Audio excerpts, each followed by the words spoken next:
everyone. Welcome back to Wild and Free Art. Today, I am going to show you a fun way to recycle and reuse up your scrap pages, your leftover book pages, offcuts from projects and whatnot, to turn them into a completely brand new set of pages that you can use in your junk journals. It's a really fun way. I've seen them called paper rolls. You can take them beyond and turn them into Franken paper and all that jazz. I call them patchwork papers because I think it's quite fun, and you don't really know what's gonna come out in the end once you cut them. So you'll find yourself with like pockets and tucks where you weren't expecting them. And of course, they're just a base. Then you can decorate them and whatnot the way you want to. So let's get started. The only things that you're going to need is some space and some scrap papers, book pages, magazine pages, leftover cutoffs, whatever you like, some glue, and a piece of paper for your reference. So I'm using A4 because usually my pages are half and half. So that's how I usually make my journals. So I'm going to try and make it 2 papers wide so that I can kind of use it that way. But you can make it smaller, bigger, or just one continuous roll. It's up to you. So the first thing I want to do, because my scraps have all different kinds of paper weights, is to try and sort them into similar weighted papers. Because I think that if you're using something that's thick like cardstock and then you put it next to this, your paper is just going to flop over in your book, or it might tear or come apart. So I am going to attempt to make some piles of heavier weight papers, medium weight papers, and lighter, more delicate papers, just in general. And then we can begin actually making this.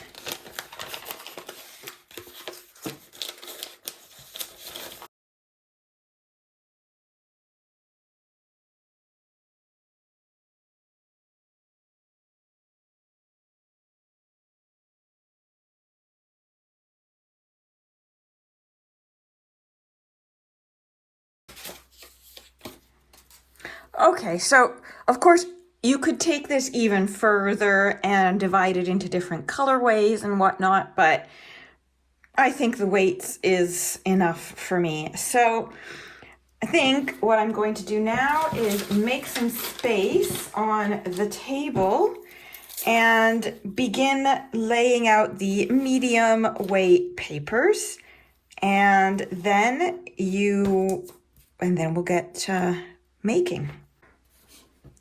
All right, so let's begin. Now, the fun thing about this is that it's actually double-sided. So you can use both sides of the papers, and it's a way to keep your book pages the right way around. So it's good fun. I'm going to start by laying out my height and width of my paper. So using this as my guide, I can do here, I'm just going to run a little bit of glue, and basically all I'm doing is just connecting one part of it. So one can go a little bit lower, so I can add something like that.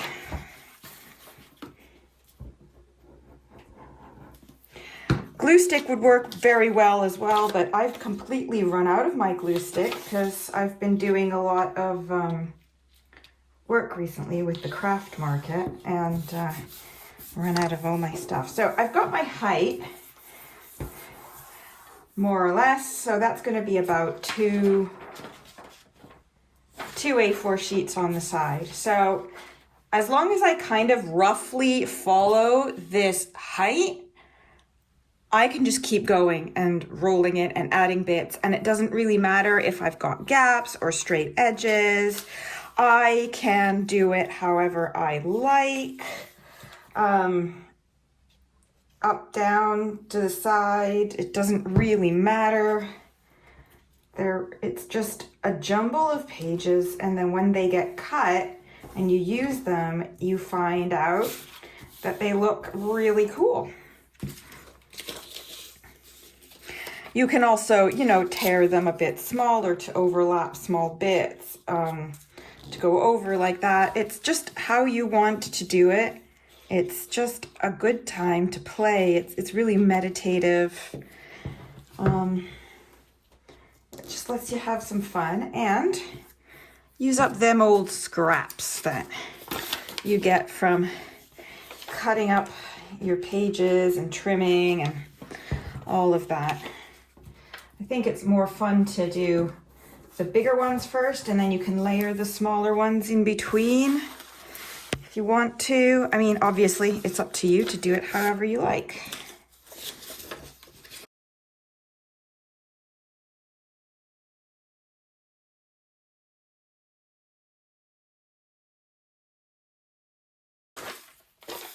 So this is like a magazine image where I like the texture, and so you can just pop it on there and it adds to it. And then if you don't like the back of it, when you flip it over, you can always add things on top of it in order to make it a bit more interesting to your liking on the other side.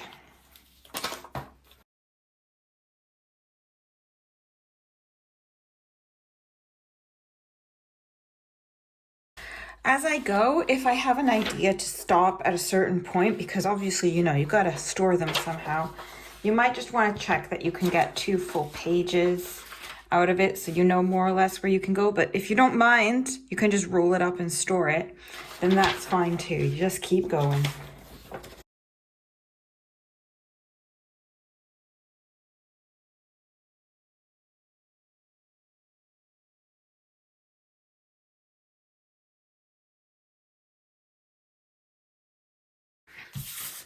So I've decided to do that. So it's going to be 3 in length and then 2 in height. So I'm going to just fill in this gap, and then we're going to flip it over and see how we can add a few extra bits of interest to the other side as well. My stash is getting covered over by my paper. If there's bits that you don't like, that you don't want to include, you can just tear it off.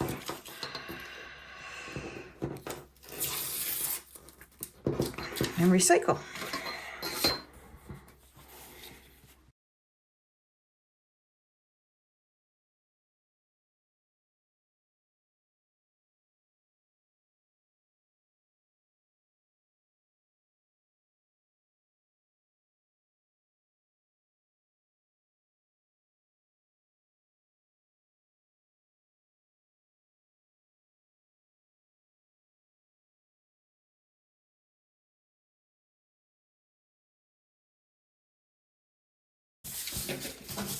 All right, I'm going to call this side done. And yes, I am aware that there is the gap there, but I want to decorate that with something on the other side. So I am going to now carefully lift this because it's not quite dry yet. All right, make sure I have everything off. And then we're going to flip over our creation and see what we have over here. So this is what the other side looks like. Obviously, the other side was more pattern and color because that's what we were looking for, but now we can come in and we can add bits of color and pattern and cover up parts of the magazine images, for example, that we don't like, and bring in some more interest on the other side as well. And that will create some more interesting book pages when we use this in our books on both sides. So let's get going with this.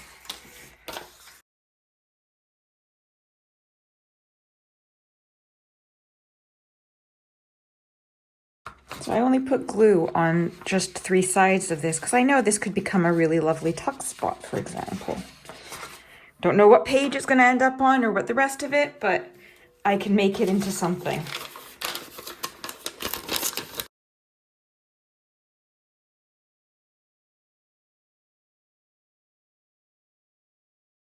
Okay, I'm going to call this one done.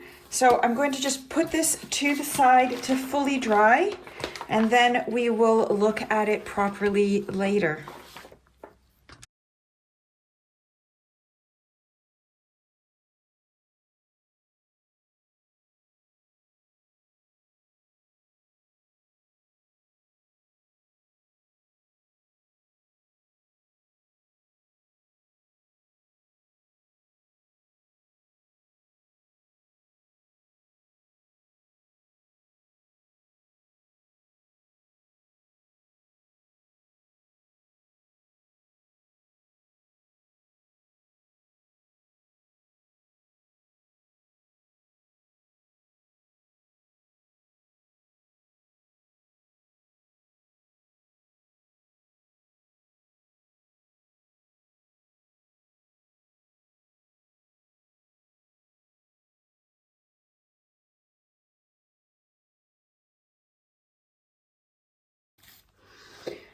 And here are the finished papers. So this one is the one with the heavier paper that I did off screen.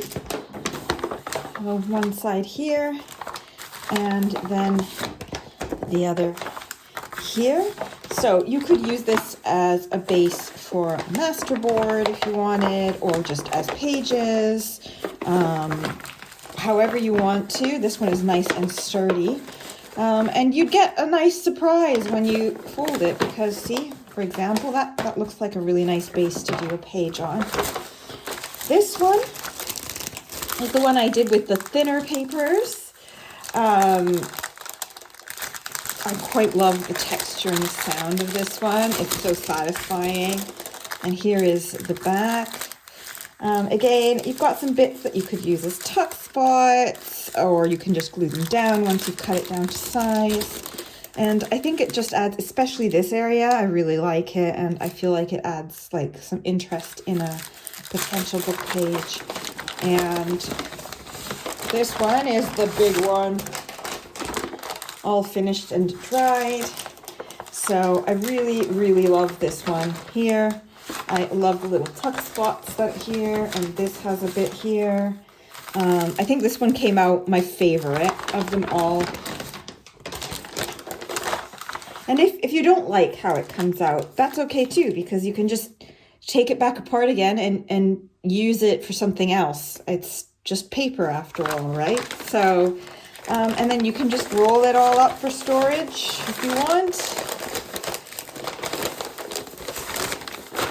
Or you can cut it up how you like it. So I hope that you have enjoyed this video, and it's a way for you to use up some scraps that you have been hoarding, and these kind of half-used papers and offcuts and whatnot. And I would love to see it if you make these and how you use them, and yeah, all of your results. So let me know what you think in the comments below. And if you haven't already, please give this video a like, a subscribe. I'm so close to hitting that 1,000 subscriber mark. So I would really appreciate any support that you could give me. And in the meantime, I will see you on the next video, and happy crafting. Bye bye.